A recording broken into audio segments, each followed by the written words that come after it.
It is common for people to argue with their relationships on a nightly basis. They nearly wish they might flee and start again somewhere else. The more they argue, the more difficult it is for them to have favorable sentiments for one another. Often, one spouse feels disheartened and has thoughts of pessimism about the relationship's survival. To get out of this rut, you must have a strong desire for your relationship to succeed. 1. Modifying your behavior. Put an end to the snide remarks. Rather than criticizing your spouse or telling them what you don't like about them, tell them how their behaviors make you feel, whether anxious, humiliated, uncared for, or whatever. When you understand why someone's conduct is an issue, and they can connect to it, since they are likely experiencing the same feelings, you are far more likely to receive a respectful answer. Make sure you provide your comments in a courteous manner, refraining from using sarcasm or rage in your tone. Before giving comments, you might wish to practice forgiving. You should also take a mental step back from the relationship and recognize that, while your spouse isn't perfect, they are mainly excellent, which helps you to embrace them unconditionally, despite the minor irritations. If you notice a critical idea entering your head, stop it and redirect it to acceptance of your spouse as a whole. Look for the positive. You must begin searching for the positive in order to quit criticizing your spouse. Develop a positive reinforcement mentality by replacing any negative thoughts about them with something you love about them and rewarding yourself for your efforts. Rewards have been shown to aid in the development and maintenance of new behaviors. Reward yourself with a tiny treat, such as a piece of chocolate, an episode of your favorite program, or even a respite from a tedious activity. Be empathetic. Physical affection is one of the most obvious ways to express love and caring. According to studies, even a simple pat on the back from a teacher may motivate kids to volunteer twice as often. A message from someone you care about is likely to alleviate sadness and discomfort. Physical and verbal affection can help rescue a marriage by communicating what words can't. When they do a nice job, give them a pat on the shoulder, a tiny kiss on the forehead, or stroke their fingers. Simple compliments, such as praising your wife she prepared a nice supper or discussing how pleased something your spouse did make you, can also show affection. Pay attention to the person next to you. It's critical to give your spouse your undivided attention in order to communicate your value to them. If you or your spouse routinely watches TV while the other talks, or glances about the room, or reads the mail while the other talks, you aren't really paying attention to them. Instead, when the other person is speaking, concentrate on their eyes. When you see that they are sharing something with you, pay attention to them. When they say anything encouraging or nice, thank them since it demonstrates that you heard them. Arrive with a present of something they've lately expressed an interest in. Pay attention to your partner. Listening attentively goes hand in hand with paying attention. Active listening is waiting until the other person has finished speaking before providing comments, rather than attempting to fix the situation. Share what they're saying by telling a tale about a comparable event you've experienced. When they're talking, make eye contact with them, or urge them to establish eye contact with you when you're talking. Recognize the new aspects of your spouse. If you've been married for a long time, it's likely that both of you have evolved over time, particularly if you have children. Take some time to reacquaint yourself with them. Inquire about their preferences and dislikes.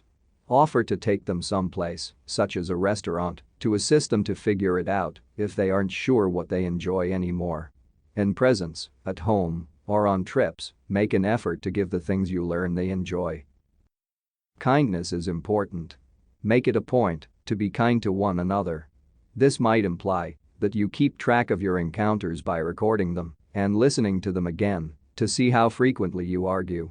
You can make lists of what irritates you about each person and then put down your typical response. Make a conscious effort to react differently each time the other person performs one of these 10 things. Make the decision not to be nasty, critical, or negative in any way. Make a request for what you require. If you modify your conduct without notifying your partner, you may find yourself with high expectations for change, while the other person is unaware of your dissatisfaction. Tell them how determined you are to change your marriage and what you require as a husband or wife. If you usually put others before yourself in order to put others first, consider reversing this behavior and expressing what you want first. To avoid your partner becoming defensive, use I words when expressing how you feel and articulating what you wish to improve about your marriage. 2. Collaborative action.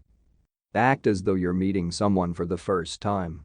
If you've been married for a long time and want to get to know your partner better, pretend you're in a new relationship. Begin going on dates and inquiring about the basics. You may be startled to find that their favorite color has shifted or that their favorite meal hasn't been spaghetti in years.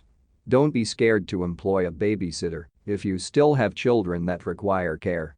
You might want to establish a weekly dating regimen so that you can ensure that you date your spouse despite your hectic schedule. Together, try new things. Try new things as part of your new dating strategy. Visit somewhere you and your spouse have never visited before, particularly one that one of you has always wanted to visit. New activities in your area, as well as visits to other towns or countries, are recommended. Creating new rituals with a romantic theme might help to foster romantic sentiments. You may surprise your spouse with something they've always wanted to do by using the approach of trying new things. Reminisce with one another. Consider how you felt when you were dating when you didn't have any negative feelings against one another and embraced each other completely. Discuss your first date, favorite dates, and how beautiful your wedding was, as well as all the times you held hands and did enjoyable things together. Making a link between your memories and how you felt might help you relive those feelings. Make plans to do activities together that you haven't done in a long time.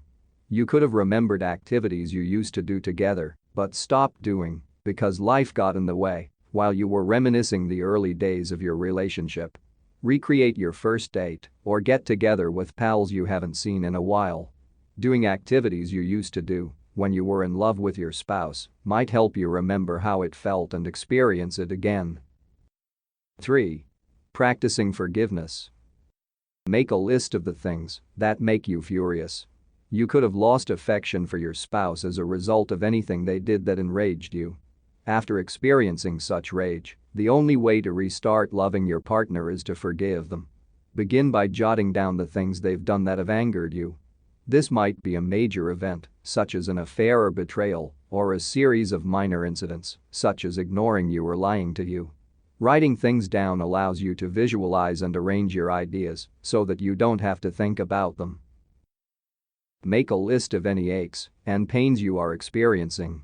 You've undoubtedly been wounded by the same things that make you furious, but you may be hurt without becoming angry.